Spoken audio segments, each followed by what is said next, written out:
Hey there. Let's read chapter 3. The villages that Black Moccasin ruled stretched along the eastern bank of the river for a long way, the distance that 20 well-shot arrows can fly. They were the most wonderful villages I had ever seen or heard about. We, the Ageduka Shoshone, lived in deerskin huts and moved around in the seasons, from the lowlands to the high mountains. The Minnetarees seldom moved from their villages. They dwelt in great houses. 10 big families could live in just one of them, made of timber and mud. The houses were tight against the deepest snow and the wildest winds. Covered holes in the roof let smoke from the doors or from the fires drift out. There was also a door, not a flap, a big one that opened and closed. On the outside, each of the houses had a trench dug deep around it to keep out the water when it rained. Chief Black Moccasin's home was the biggest of all the lodges in the villages of Metaharta.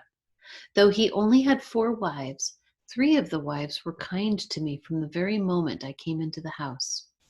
But as soon as Black Moccasin's back was turned, the other wife, Skylark, a young Sioux woman, said in sign language, pointing at the earth, "We are enemies, and I will see you dead down there."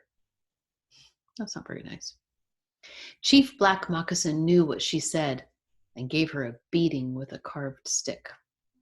Well, that's not very nice either.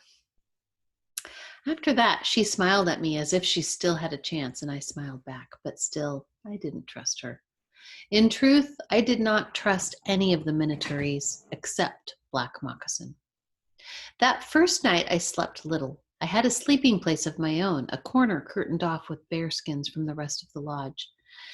But I kept thinking of the burned village I had left and of all my friends, those dead and those living.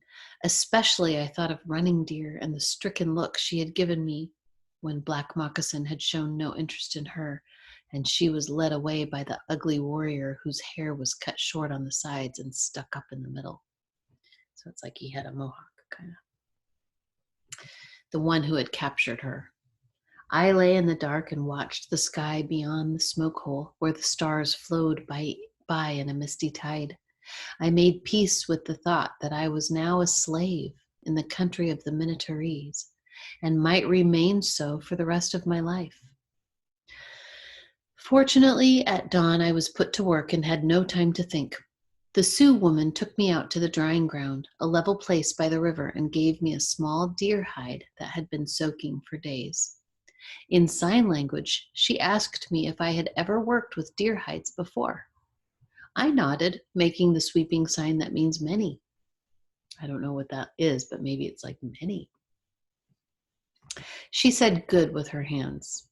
She twisted her mouth into a doubtful smile and left me, so she's probably thinking, yeah, sure. I had made leather from the day I was 7 years old, and every spring and summer and fall since that time. It was hard work, but I had always liked it, and I liked it now. As I put the skin down, flesh side up, with pegs 2 spans of a hand apart, scraped it clear of fat and tissue, and left it to dry, I thought of nothing save what I had set out to do.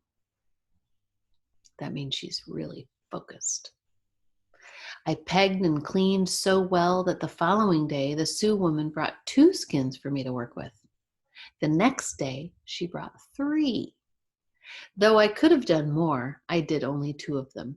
I decided that she wished to make an old woman of me. I worked at this task day after day until the first birds began to fly south. So for a season. About this time, I made a discovery. I had learned many of the Minnetaree words. It's not a difficult language. By chance, one morning while they were cooking breakfast, I overheard the oldest wife and the next to the oldest wife talking to each other. Blue Sky, the oldest wife, said, "She has done well for a Shoshone." "I am filled with surprise," the next to the oldest said. "First, when she came, I had doubts. The big eyes like a young deer gave me doubts." "Oh, all the Shoshone girls have big eyes, and they know that they do." "Aye, they know it." Their eyes look up and down and sideways, never at you straight. Well, the Shoshone girls are shy. You think so? Not me. I had just awakened and the buffalo robe was pulled up around my face. I pushed it down and listened hard. The women were only a few strides away, standing around the big cooking kettle. A curtain hung between us. Red Hawk, my fine son, will be home tomorrow, Blue Sky said. I heard this from Black Moccasin. Then it is true, for Black Moccasin always knows about his son. The spirit tells him all that Red Hawk does and thinks. Aye. Do you believe that he will like the Shoshone girl? Tell me, what does she call herself? Sacagawea. What does Sacagawea mean? It makes an odd sound in the mouth. Who knows? I pushed the buffalo robe away, crawled to the curtain, and set my good ear tight against it. My other ear had been hurt when Tall Rock shoved me into the stream. Do you think Red Hawk can like a girl with that sort of a name? He has liked many who have worse names than that one. Remember the beautiful Nez Perce girl who called herself One Who Sleeps in the Clouds? There was a long silence while Blue Sky put wood on the fire and complained that the wood was wet and asked, Who gathered this? Sacagawea, the second wife said. She should not be gathering wood at this time, with Red Hawk returning so soon. She has done well with the hides. She has proven that she will make a useful wife. Now we need to help with how she looks. Yes, she must look better. Someone chosen to be the wife of a man who will be a chieftain someday, not something wild that's been living in the mountains forever. There was another silence. The sound of the kettle being stirred. Footsteps. I crawled under my buffalo robe and pulled it over my head. My heart sounded like a woodpecker beating on the roof. Me? The mountain girl? The bride of Black Moccasin's son? Sacagawea, bird girl, named for the birds I loved and fed when the snows lay deep and the north wind blew. My head spun with dreams. Blue Sky shouted, Sacagawea, come! As if she meant it. I hurried into my clothes. She was stirring the kettle. She gave me the spoon, an iron spoon. I had never seen such a spoon before I came to live with the Minataries. They bought them, and sharp knives, too, from the white traders. In the mountains, we used spoons made of buffalo bones.